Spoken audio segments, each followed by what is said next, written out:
Why do years feel shorter as we get older? Do you remember how long a summer used to feel when you were a child? Not just long. Endless.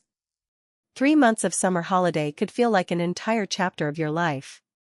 You'd wake up in June, spend what felt like several years doing absolutely nothing, and somehow September was still far away.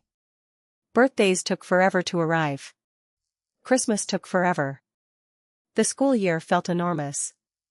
Even a single afternoon could feel surprisingly long. And then something strange happened. We grew up. Now January begins, you blink twice, and someone is already asking what your plans are for summer. Summer arrives. You blink again. It's September.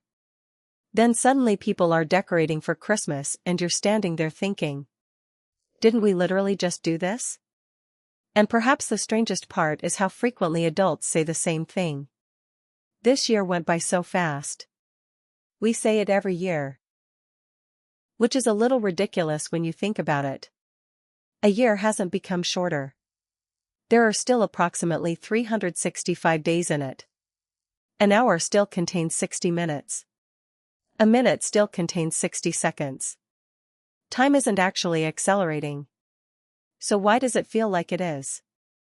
Why could one summer feel enormous when we were 8, while entire years seem to disappear when we're 28, 38, or 68? And more importantly, is there anything we can do about it? Because if life really does seem to move faster as we get older, I'd quite like to know why. And maybe how to slow it down. Not literally, unfortunately. If I discover how to manipulate the laws of physics, I promise you'll be the first to know. But psychologically? That's a different story. So get comfortable. Make some coffee. Go for a walk. Or stare dramatically out of a train window if you happen to have one available. Because today we're talking about one of the strangest things our minds do. Change our perception of time. First, time is not the same as the experience of time. Let's begin with something that sounds obvious but is actually incredibly important. There is a difference between time and our perception of time. Clock time is relatively straightforward. 5 minutes is 5 minutes. But psychologically? 5 minutes can be almost anything. Think about 5 minutes spent talking to someone you're attracted to. Fast. Suspiciously fast. You're thinking, wait, we've been talking for an hour? Now think about 5 minutes of holding a plank at the gym. Suddenly you've discovered immortality. 30 seconds pass. You look at the timer. Surely this machine is broken. There is absolutely no possibility that only 30 seconds have passed. Or imagine waiting for an important message. You send it. 5 minutes later, no reply. You check again. Still nothing. You start doing something else. Then check again. 7 minutes. Somehow those 7 minutes have acquired the emotional weight of an entire geological era. So we already know from ordinary experience that our perception of time is flexible. Emotion changes it. Attention changes it. Novelty changes it. Memory changes it. Even whether we're enjoying ourselves can change it. This is why the phrase, time flies when you're having fun, feels so intuitive. But here's where things become more interesting. There's also a difference between how long an experience feels while it is happening and how long it feels when we remember it later. And understanding that distinction explains a lot about why childhood seems so long. Think about your last holiday. Imagine you go somewhere new for 5 days. Maybe Rome. You've never been there before. On the first morning, you wake up in an unfamiliar hotel room. You go downstairs. Different breakfast. Different streets. Different language. You spend the day finding places you've never seen. You get slightly lost. You enter a tiny cafe. You see a beautiful building. You try some food you can't pronounce. Maybe you have an awkward conversation with a waiter. You take a train somewhere. You see something completely unexpected. By the time you get back to your hotel, that morning can feel like it happened ages ago. Why? Because your brain has processed an enormous amount of new information. Now compare that with 5 ordinary working days. Monday. Wake up. Shower. Coffee. Commute. Work. Home. Dinner. Phone. Sleep. Tuesday. Wake up. Shower. Coffee. Commute. Work. Home. Dinner. Phone.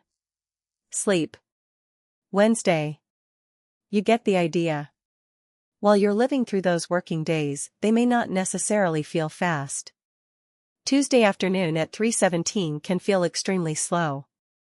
But when you look back at the week, it collapses. Wait, it's Friday already? This gives us our first major clue. Our sense of time is deeply connected to memory. Your brain doesn't record life like a camera. We often imagine memory as if there's a little video recorder inside our heads. Something happens. Your brain records it. Later, you press play. But human memory doesn't work like that. Memory is selective. It compresses. It reconstructs. It prioritizes certain experiences and barely stores others. And your brain is especially interested in things that are new, emotionally significant, surprising or unusual. Why would it waste enormous amounts of energy carefully recording the 17th time you brushed your teeth this month? Nothing particularly useful happened. Your brain already understands brushing your teeth. It doesn't need to create an elaborate new memory. So repetitive experiences tend to blend together. Think about commuting. If you've taken the same route to work or university hundreds of times, how many individual journeys can you actually remember? Probably not many. But imagine that one morning, halfway there, you saw a horse casually walking down the middle of the road. You'd remember that. Because it's unusual. Your brain basically says, okay, that's new. Save that. And this relationship between novelty and memory may play an important role in why time seems to accelerate as we age. Childhood is basically one long series of first times. Think about being 5 years old. Almost everything is new. First day of school. First best friend. First time riding a bicycle. First time swimming. First time seeing snow. First sleepover. First trip without your parents. First time going to the cinema. First time realizing adults don't actually know everything. Slightly disappointing discovery, that one. Your world is constantly expanding. Even ordinary things can be unfamiliar. A supermarket can be interesting. A train station can be fascinating. An escalator can be an event. Have you ever seen a small child become unbelievably excited about pressing an elevator button? Adults don't understand this because we've pressed thousands of elevator buttons. To us? Button. To them? I have been given control of the machine. That's novelty. And novelty makes the brain pay attention. Attention creates richer memories. Richer memories give a period of time more psychological substance when we look back on it. Childhood is densely packed with new experiences. Adult life often isn't. And that changes our perception of how much time has passed. The routine problem. Let's say you're 30. You've probably already established hundreds of routines. You know what breakfast you like. You know how to get to work. You know how supermarkets work. You know what a hotel is. You know how airports work. You know roughly what happens at weddings. You've celebrated dozens of birthdays. You've experienced winter many times. You've experienced summer many times. The world contains fewer surprises. Not because the world has become less interesting, but because you've become more familiar with it. And familiarity allows the brain to operate efficiently. That's generally a good thing. Imagine if every morning you had to consciously rediscover how to make coffee. Interesting. There appears to be a machine here. What is this mysterious brown powder? Perhaps water goes inside? Life would be exhausting. Routine saves cognitive energy. But psychologically, routine has a strange side effect. It can make time disappear in retrospect. When days resemble one another, fewer distinctive memories separate them. And without those markers, weeks and months can blur together. The pandemic gave us a strange example of this. A lot of people noticed something peculiar during periods of lockdown. Individual days could feel incredibly long. People were bored. They were stuck at home. Tuesday felt like it lasted 74 hours. But when they looked back at entire months, those months sometimes felt strangely compressed. How can both things be true?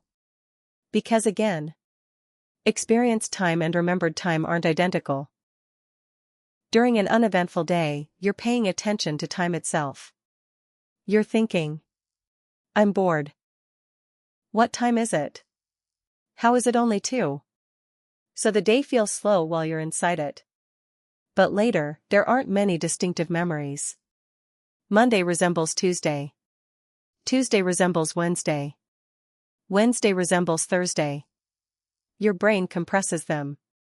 And suddenly 3 months become that period when I was mostly at home. This is one reason the solution to making life feel longer probably isn't simply be bored more. Which is funny considering our previous episode. Boredom can absolutely be useful. But if you want your life to feel expansive in memory, novelty seems to matter too. Apparently we need both. The human brain is inconveniently complicated. The mathematical explanation. There's another popular explanation for why years seem shorter as we age. And this one is beautifully simple. When you're 5 years old, 1 year represents 20% of your entire life. That's enormous. When you're 10, 1 year is 10%. At 20, it's 5%. At 40, it's 2.5%. At 80, 1 year is only 1.25% of the life you've lived. So perhaps our brains perceive periods of time partly in relation to the total amount of time we've already experienced. For a 5-year-old, waiting 1 year for something is almost incomprehensible. It's a fifth of their entire existence. Imagine telling a 40-year-old, don't worry. You only need to wait 8 years. That's proportionally similar. Suddenly the child's impatience seems reasonable. This idea is sometimes called the proportional theory of time perception.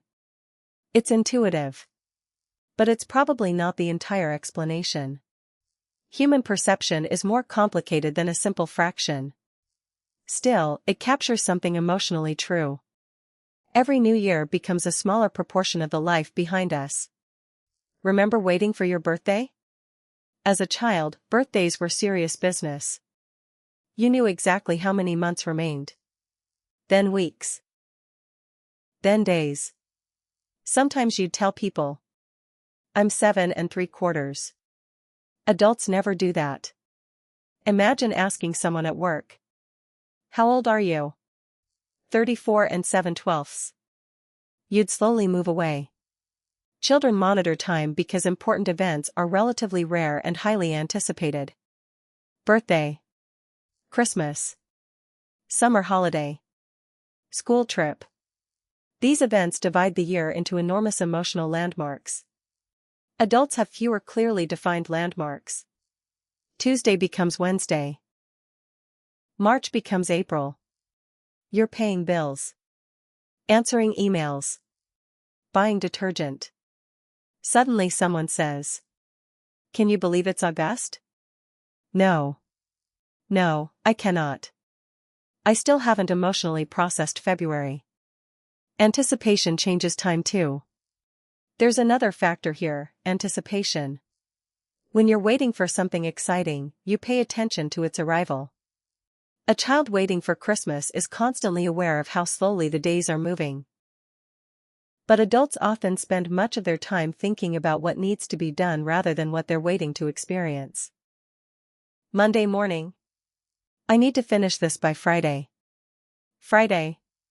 I need to do this next week. Next week. I need to prepare for next month. We mentally project ourselves forward. And there's a strange irony here. We're always trying to get through the current period to reach the next one. I just need to get through this week. I just need to finish this semester. I just need to survive this month. I can't wait until summer. And then summer arrives. Then we immediately start thinking about something else. If you spend your life constantly trying to reach the next moment, you may eventually look back and realize you accidentally rushed through all the moments in between. That's slightly terrifying. But also useful to notice. Why important life periods feel longer. Think about a period in your life when many things changed. Maybe you moved to a new city. Started university. Began a new job. Traveled somewhere for several weeks. Started a relationship. Ended one. Moved into your first apartment. Those periods often feel unusually large in memory. A 3-month period containing major changes can feel psychologically larger than an entire uneventful year. Because memory isn't measuring time in days. It's measuring it partly in events. The more distinctive events you have, the more landmarks your brain has when reconstructing the past. Imagine 2 books. Book A has 365 pages, but almost every page contains the same paragraph. Book B has only 100 pages, but every page contains a different event. Which one feels like it contains more? Probably Book B. Our memories may work similarly. This is why travel feels so powerful. Travel is almost a perfect novelty machine. New bed. New streets. New people. New architecture. New food. New transport system. New social rules. Even buying toothpaste can become an adventure when you don't understand the labels. Your brain is forced out of autopilot. You pay attention. That's why 3 days in a new city can sometimes produce more vivid memories than 3 ordinary weeks at home. And interestingly, travel can feel exhausting for exactly the same reason. Your brain is processing everything. At home, you know where the bathroom is. You know where the supermarket is. You know how the bus works. In another country, suddenly every tiny action requires thought. Which train do I take? Do I validate this ticket? Why is everyone standing on this side? Can I drink the tap water? Why did that waiter look at me like that? You're mentally present because you have to be. Novelty demands attention. But we can't travel constantly. And this is important. The lesson here isn't. Want your life to feel longer? Become rich and travel internationally 12 months a year. Very useful advice. Thank you. Most of us have responsibilities. Work. University. Family. Money. Routine is unavoidable. And honestly, routine can be comforting. There's something lovely about your usual cafe. Your usual walking route. Your own bed. Take a different route. This sounds almost too simple. But try taking a different route home. Even if it takes 10 minutes longer. Your normal route is cognitively invisible. You've seen it hundreds of times. Your brain barely needs to process it. A new route forces you to look around. Where am I? What's that building? I didn't know there was a cafe here. Where does this road go? Suddenly a completely ordinary journey contains information again. Or go to a neighborhood in your own city you've never explored. Visit a museum you've walked past 50 times. Enter a shop you normally ignore. Order something you've never tried. Sit somewhere different. Talk to someone new. Novelty doesn't need to be dramatic. It simply needs to interrupt automaticity. Learn something you're bad at. This is another excellent way to make life feel richer. Start something you don't know how to do. A language. Pottery. Ice skating. Photography. Dancing. Chess. Cooking. Drawing. Anything. Beginners experience enormous amounts of novelty. When you're already skilled at something, improvement becomes subtle. But when you're a beginner, everything is an event. The first time you successfully skate without holding the wall. The first sentence you understand in another language. The first photograph you genuinely like. The first song you can play. These experiences create markers. They divide time. They give months an identity. That was the summer I started learning Spanish. That was the year I learned to skate. That was when I started painting. Compare that with 2025? I think I watched a lot of Netflix. Which year is going to feel longer in memory? Probably the one with chapters. We need chapters. I really like this idea. Maybe one reason childhood feels long is that it has obvious chapters. First grade. Second grade. Third grade, new teacher, new classroom. Summer holiday. New school year. Your environment changes regularly. Then adulthood arrives and suddenly you can spend 6 years in the same apartment, doing the same job, taking the same train. There are fewer automatic chapters. So perhaps we need to create them ourselves. Not necessarily dramatic life changes. Just periods with identity. This month I'm learning to cook 5 Thai dishes. This summer I'm exploring every park in my city. For the next 6 weeks I'm taking a photography course. This year I'm learning Italian. Projects create temporal structure. They give your memory something to attach itself to. Without structure, months can melt together. Photographs are interesting too. We should talk about photographs because they have a complicated relationship with memory. Photos can help preserve experiences. You see an old photograph and suddenly remember details you'd completely forgotten. The weather. The conversation. Who was there? How you felt. But there's also an interesting danger.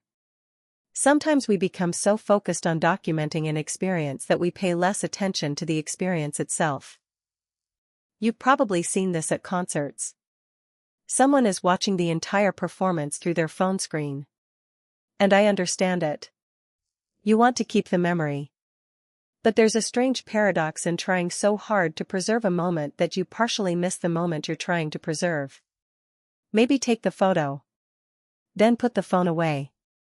Let your own brain record something too. It has terrible storage management, but occasionally it produces something beautiful. Emotion makes memories larger. Not all novelty is equal. Emotion matters enormously. Think about some of your strongest memories. They probably involve emotion. Excitement. Fear. Embarrassment. Love. Grief.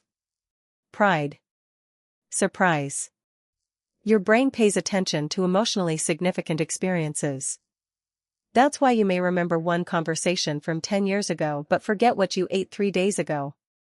The conversation mattered. The sandwich didn't. Probably. Unless it was an extraordinary sandwich. Emotion gives memories weight. And weighted memories make periods of life feel more substantial. This may also explain why adolescence and early adulthood often feel particularly vivid when people look back. So many emotionally significant things happen for the first time. First serious friendships. First independence. First heartbreak. First major failures. First big decisions. First experiences of becoming your own person. Your brain is basically screaming. Important information. Save everything. Then adulthood becomes. Ah yes. Another electricity bill. Delete. There's something called the reminiscence bump. Psychologists have observed an interesting pattern when older adults are asked to recall autobiographical memories. People often remember a disproportionately large number of experiences from adolescence and early adulthood. This phenomenon is commonly called the reminiscence bump. Why might this happen? There are several theories. One is that this period contains many first experiences. Another is that our identity develops significantly during these years. We make decisions about education, relationships, work, values, and independence. These memories become connected to the story we tell about who we are. They're not just events. They're identity events. And identity makes memories easier to organize. This raises an interesting question. Does life necessarily become less memorable later? Or do we simply stop creating as many identity-changing experiences?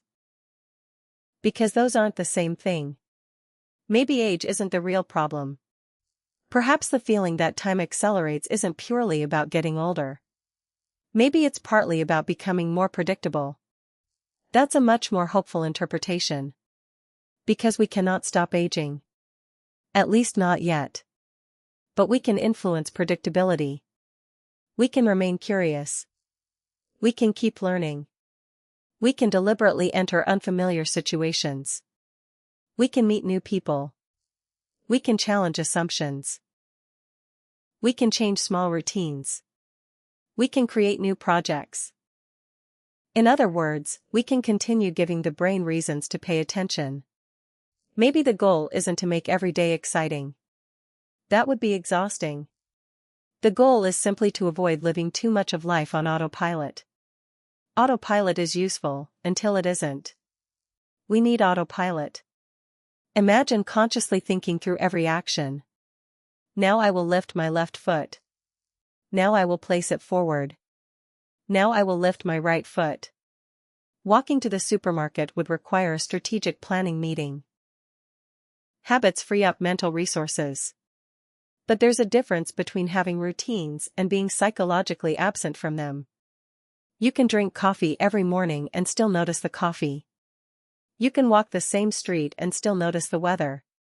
You can talk to the same person and still be curious about what they're saying. Familiarity doesn't have to mean inattention. And perhaps attention itself can slow time psychologically. Not by adding minutes. By adding detail. Think about yesterday. Let's do a tiny experiment. Try to remember yesterday. Not generally. Specifically. What did you do at 10 a.m.? What did you eat? What was the weather like? Who did you talk to? What made you laugh? What annoyed you? What did you see on your way somewhere? What were you thinking about before you went to sleep? How much can you actually remember? If yesterday was extremely routine, perhaps not much. Now think about a memorable day from a recent trip or important event. You may remember tiny details. The color of a building. A song playing somewhere. A joke someone made. A strange meal. A smell. The exact feeling of walking into a place. The difference isn't the amount of clock time. Both days contain 24 hours. The difference is the density of experience. I think that's a useful phrase. Density of experience. Maybe what we really want isn't more time. Maybe we want denser time. I don't have enough time. Adults say this constantly. I don't have enough time. And often it's completely legitimate. People are busy. But sometimes what we're actually experiencing isn't a lack of time. It's a lack of memorable time. A week can contain 168 hours and still feel like nothing happened. You worked. You slept. You scrolled. You did chores. The hours existed. They just didn't leave many traces. And that might be why a month can disappear without feeling full. This is also why endlessly scrolling can be such a strange activity. You can spend 2 hours doing it. During those 2 hours, you're consuming enormous amounts of information. But later? How much do you remember? Maybe 3 videos. Maybe none. The time was occupied. But it wasn't necessarily encoded into meaningful memory. And occupied time isn't always memorable time. Don't turn this into another productivity project. Now I need to add an important warning because I know what we humans are like. You hear? Novelty makes life feel longer. And immediately. Excellent. I need 12 hobbies, 3 trips, 2 new friends, pottery classes every Thursday and a spreadsheet tracking memorable experiences. No. Please. We've somehow turned enjoy your life into administrative work. The point isn't to maximize every day. Some days should be uneventful. Some weekends should disappear on the sofa. Sometimes you need to watch 6 episodes of something and eat cereal at an inappropriate hour. That's part of life too. We're not optimizing existence. We're noticing it. There's a difference. Maybe slow living isn't about doing everything slowly. People talk a lot about slow living. And sometimes it gets presented aesthetically. Beautiful kitchen. Linen clothes. Making bread. Sunlight. A ceramic cup that somehow costs 40 euros. But psychologically, maybe slow living isn't about physically doing everything slowly. Maybe it's about being present enough for experiences to register. You can have a busy day that feels rich and expansive. You can also spend an entire quiet day barely noticing it. Speed isn't only about activity. It's about attention. If you're constantly mentally somewhere else, thinking about tomorrow, checking your phone, planning the next thing, the present doesn't receive much processing. And if the present isn't processed, it doesn't leave much memory. Then later, you wonder where the time went. The cruel irony of wanting time to pass. There's something I find particularly strange. We spend enormous parts of our lives wishing time would move faster. As children. I can't wait until I'm older. As students. I can't wait until this class ends. At work. I can't wait until Friday. During winter. I can't wait until summer.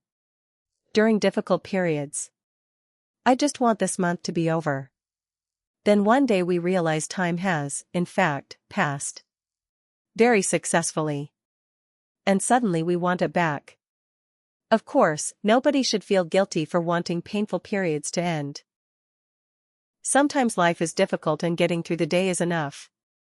But during ordinary life, it's worth noticing how often we psychologically skip ahead. Because eventually there is less ahead than there used to be. That's not meant to be depressing.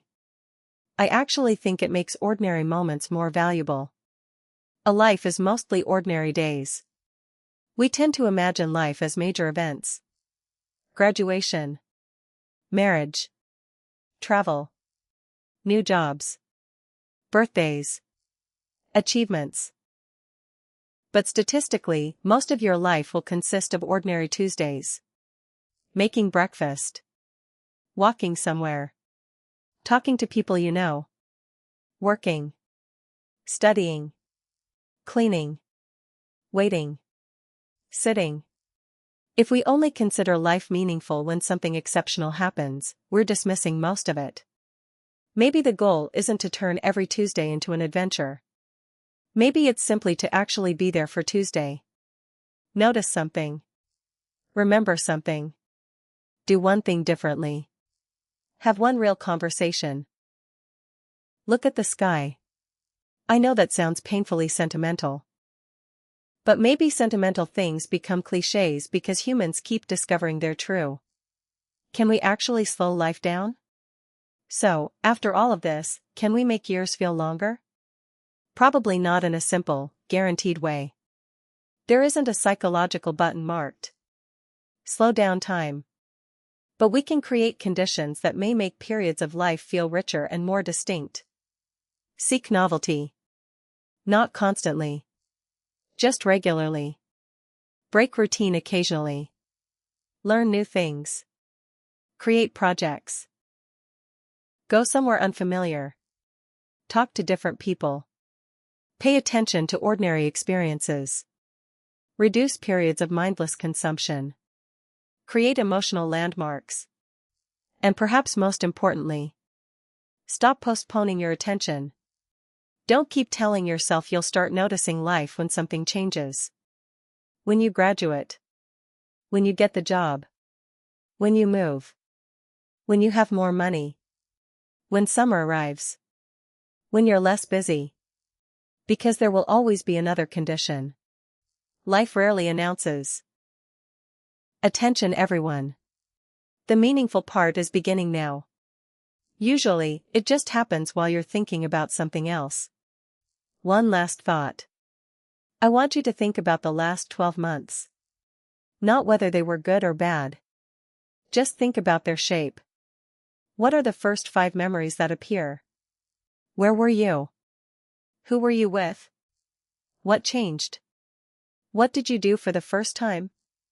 What surprised you? What scared you? What did you learn? If you can answer those questions easily, the year probably has structure in your memory. If you can't, that's okay. But perhaps it's a reminder. The next 12 months are going to pass. That's unavoidable. August will become September. September will become winter. There will be another New Year's Eve. And at some point, you'll probably say, how is it already 2027? We can't stop that. But maybe the question isn't, how do I stop time from passing? Maybe the better question is, how do I make sure I actually experience it while it does? Because childhood didn't contain more hours. The days weren't physically longer. We were simply encountering the world with fewer assumptions. More things surprised us. More things demanded our attention. More experiences became memories. The world felt larger because more of it was unfamiliar. And perhaps growing older doesn't have to mean losing that completely. You can still take a street you've never taken. You can still become terrible at a new hobby. You can still talk to someone unexpected. You can still travel somewhere unfamiliar. You can still ask stupid questions. You can still change your mind. You can still experience a first time. There is no age at which novelty runs out. Only an age at which we might stop looking for it. So maybe this week, do one thing differently. Nothing dramatic. Take another route. Go somewhere you've never been. Order something new. Leave your phone at home for a walk. Start learning something. Say yes to something you'd normally refuse. Create a tiny landmark in your memory. Because a year is going to pass whether you create memories or not. And when you eventually look back, perhaps the years that feel longest won't be the years when you had the most free time. They'll be the years when you were most awake. Most curious. Most attentive. Most willing to encounter something unfamiliar. Maybe that's the closest we can get to slowing down time. Not adding more hours to our lives, but adding more life to our hours. And, personally, I think that's a pretty good deal.